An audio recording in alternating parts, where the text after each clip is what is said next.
What's up guys, welcome to Daily Dose of Reddit. This is your host, Zach, and today's subreddit is r/TalesOfNeckbeards. Alright, now this first story is a bit of a doozy. Dated a neckbeard without knowing what a neckbeard was. Don't know if he counts exactly as a neckbeard, as his beard was more stubble than actual beard. But he fits in more than one category. A fedora, calling himself a nice guy, obsessed with anime, and long, greasy hair. So I thought I'd share my experience of dating a guy who was a nice guy / neckbeard for over a year. So this is a long story, folks. Strap yourselves in for the long haul. To start off with, I've liked anime since I was young. Sailor Moon, Pokemon, etc. But I didn't really get into more anime, Bleach, Naruto, Tokyo Ghoul, etc. until I was a bit older, 13 to 14, and I've always had a love for video games and fantasy since my parents were D&D players. And I had a huge reading obsession. I was reading The Forgotten Realms at 10. But I know how to distance myself and often find myself busier with work or school and life than just sitting and playing games or watching anime.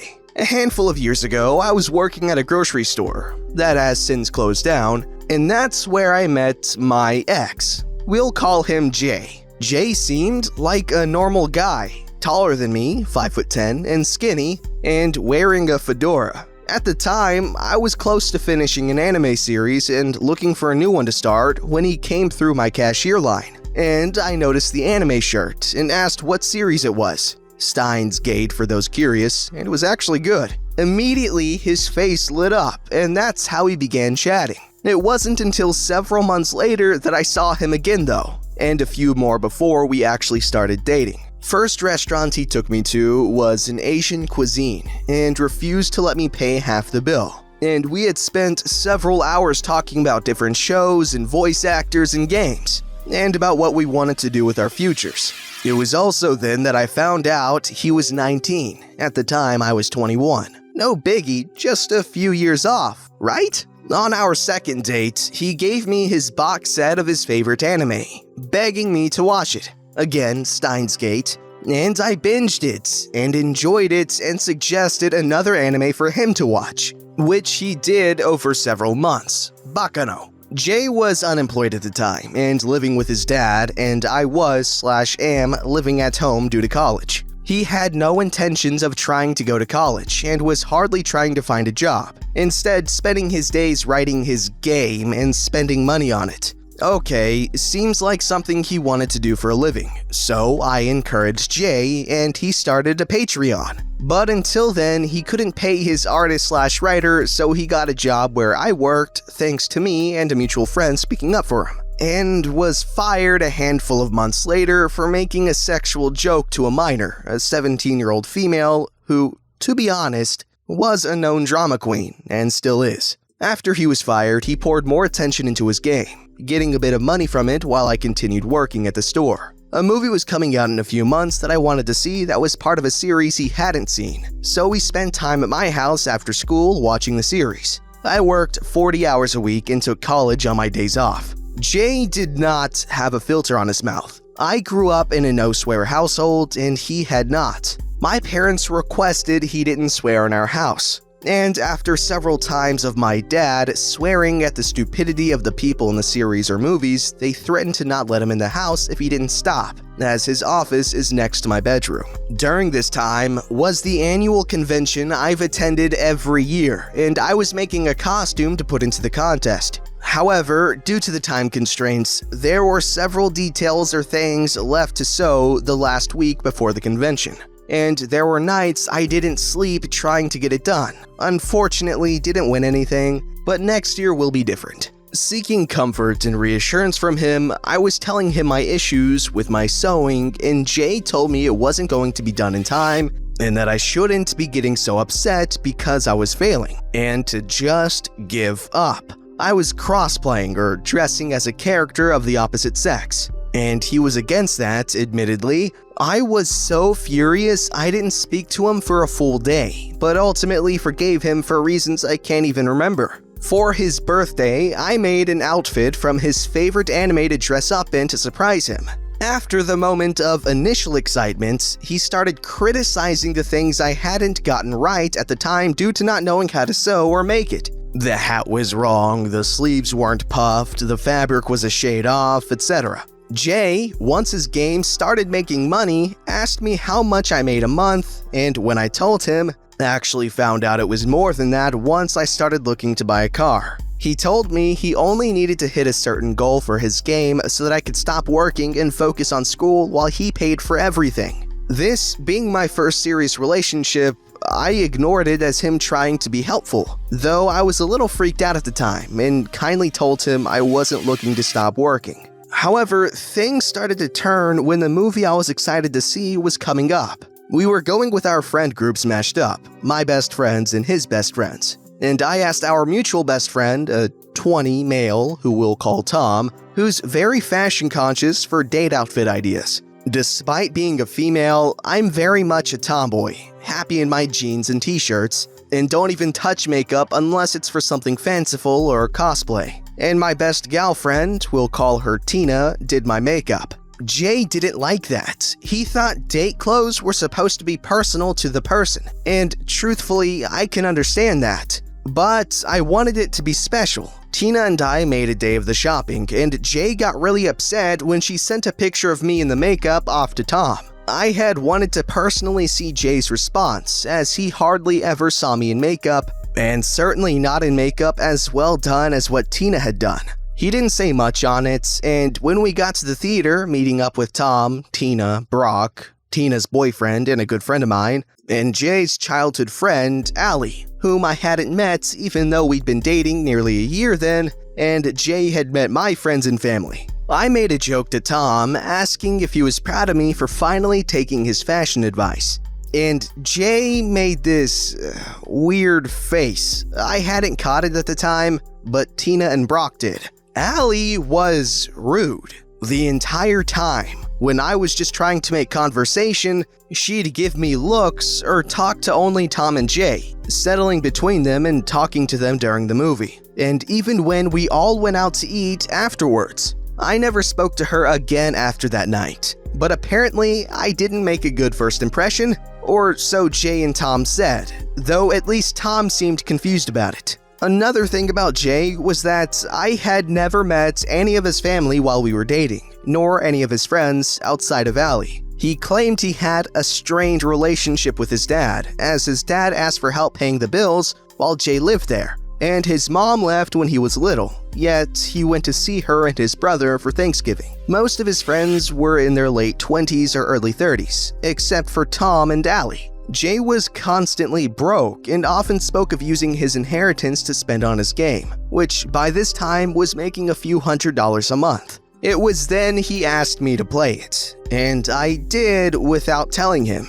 It was a hentai game where a large-breasted girl with hair color like mine was groped in the first cutscene. I noped out of that. As time went on a little, I was focusing on work and school as finals were a few months away, and I had 3 large classes where my final grades were really important: English composition, business calculus, and business speech. And with my anxiety and depression spiraling out of control due to the stress, I started seeing a counselor to help cope, and started to spend less time with Jay. He didn't like that, and started showing up to my job in the evenings to hang out with me, despite my asking him not to and obvious discomfort. Thankfully, Brock, who was a manager there, sensed my discomfort and usually sidetracked Jay, or just hung out there. One night, when I was going to head home immediately after work due to having ingredients my mom needed for dinner, Jay came in when Brock wasn't there and hung out for a few minutes until the manager on duty shooed him off and he sat out in his car,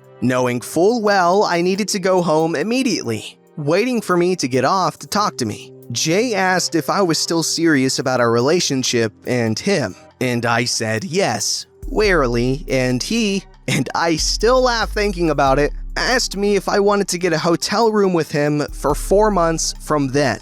I told him maybe. Our relationship didn't last more than 2 months after that. I finished my finals, but work did not let up, and with the holidays, we were busier than ever. I got sick right after Christmas and spent 4 days at home with the worst cold I've had in years. One of those days I was sick, it was 11 p.m. at night, and I finally called Jay to talk to him over the phone because we hadn't had a good conversation in a while because I'd been so busy with school and work. We were talking about a friend who had been cheated on, and I was talking about how that friend had been having trust issues with his girlfriend for a while, when Jay said that he understood, as he thought I had been cheating on him for a few months and decided I wasn't. I could literally hear the record scratching to a halt. What? Yeah, I thought you were cheating on me, but it doesn't matter now. I know you weren't.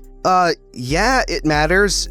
Who did you think I was cheating on you with? No one. It doesn't matter now. Jay would not answer my question, and I shrugged it off for a moment, too sick and too tired to care. He then asked me to move in with him the following year, or this year, with a friend of his, 35-year-old male, that I had, once again, never met. I wouldn't have to worry about bills, he told me. He and his friend would pay for it all, and we'd be living over an hour away from my only family in this state, and he could take care of my pets if I went on the school trip to Europe if I wanted to. I shut that down, saying I wasn't comfortable with the idea and to let me think on it. Jay never liked me paying for anything. Meals, snacks, movie tickets, gifts, anything, while we were together, and would always throw a small fit or sulked for the evening when I did because I like doing that. I like spoiling people I love in little ways. The only gift he allowed was his birthday gift and Valentine's.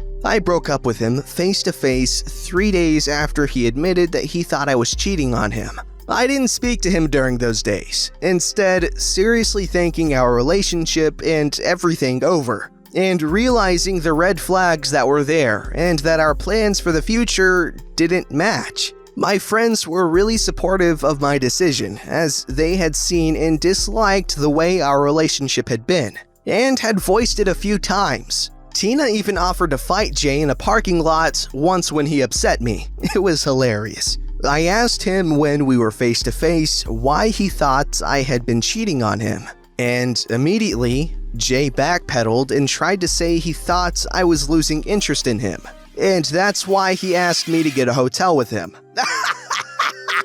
Oh no, my butt fell off. We parted on what I thought were good terms, and I told him I didn't want to talk to him for a while because I wanted to get myself and my thoughts in proper order, but that I'd like to be friends still. The very next day, I got a message from him asking what had gone wrong in our relationship, so that he knew what to fix for his next one. Excuse me, what? I straight up told him he hadn't respected my boundaries and the rules I had put in place, and that he'd been disrespectful to my friends, my family, and myself. I got a mile-long rant about how he hadn't been in the wrong, and how he didn't know there were any boundaries and that he couldn't stop swearing in my house like a light switch flicking off. He also told me that he didn't believe a person could get busy, but instead that they were prioritizing things and that I hadn't prioritized him. So, buddy, I had prioritized my family, my job, my mental health, and my schooling over you? You bet your ass I did! I hadn't spoken to him since, even though he's messaged me a few times. Apparently, now he's in his 6th relationship. Jay is now 21, and according to when we started dating, I was his 3rd girlfriend. However, by the time we broke up, I was his 5th.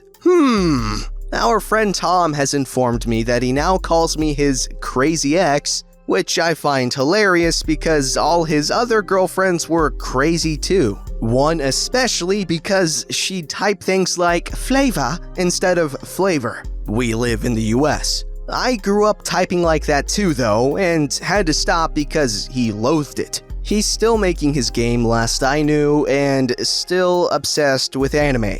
As for the cheating thing, the best I and my friends can figure is that he thought Brock and I were cheating on him and Tina. No. Brock is the brother I wish I had, even though I used to jokingly call him my husband, and Tina was my wife. all due to being mistakenly assumed Tina and I were dating, or Brock and I were dating. It was a long-running joke before I even started dating Jay. I probably have more stories of him and his oddities, but none come to mind at the moment. If I think of any, I may update or start a new post if others are interested. It's been nearly a year now since we've broken up, and I'm still blissfully single. But I'll never forget you, Jay, you negative Nancy. May you one day be blessed with a bottle of shampoo. Okay, he may be kinda gross, very gross, but you dated him for you dated him for that long, okay?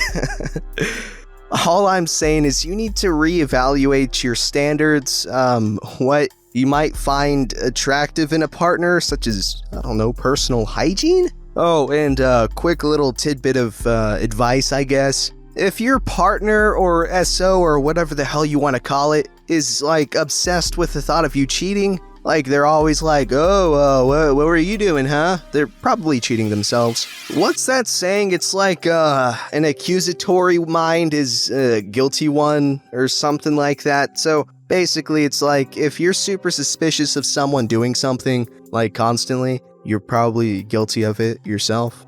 This story's called Neckbeard at a Furry Convention. First time poster, long time lurker. This is a short story and happened recently at a convention that took place over the weekend. I'm not sure if this truly counts as a neckbeard experience, but it was definitely uncomfortable. So my husband and I decided to take a short trip to a furry convention that a mutual buddy of ours was selling his wares at. It was the official first day of the convention, and after spending the precious day in the dealer's den setting up the booth, we were excited to walk around and see what the other vendors were selling. I noticed an artist that I am a huge fan of, and we meander over to take a look at what she has for sale and to see if she was open for commissions. Now, I was wearing my comfy clothes, jeans, a tank top, and a semi-sheer button-up shirt. As I was looking through this artist's sketchbook, debating on if I wanted to purchase an original or get a custom piece, when the artist noticed the tattoo on my right arm. She asked if she could see it. Excited and always willing to show my ink off, I happily oblige. I must note that my husband was standing to my right, looking over her books. In order to show her my tattoo in its full glory, I have to unbutton my shirt. While continuing to talk about the tattoo and the meaning behind it, this is what grabs the attention of the beard in question. I suppose the sight of breasts overrode his common sense, as me unbuttoning my shirt caused him to come charging over. He pushed my husband out of the way and all but motorboated my chest in an attempt to ogle my sweater meat. Taken back, I'm stunned. I step back and look from the beard whose smell was starting to fill my nose to my husband who is looking like he is ready to completely rip this person apart. The artist and her companion are completely stunned as well and are staring at the beard. Noticing his error, he manages to stutter out, "Sorry, I just wanted to look at the art books," before scurrying away. My husband quickly pulls me to him and asks if he actually touched me and if he needed to chase him down to report him to convention security. I explain no, he didn't actually touch me and I'd rather he just stay with me. I did manage to show the artist my ink and we had a bit of a chuckle about my breast just being that damned impressive. Oh boy, okay, so this story was interesting. Furryism aside, it's not something I necessarily get down with. Wow. I've actually heard that this is a big problem at conventions. People tend to get handsy, and it's kind of gross because people are just trying to have a good time and they don't want to smell you or feel you feeling them up. But hey, glad the OP is okay. Glad the husband was quick to, well, do nothing essentially, but at the request of his wife. So it's all good. Don't forget to like, subscribe, and hit that bell to never miss an episode.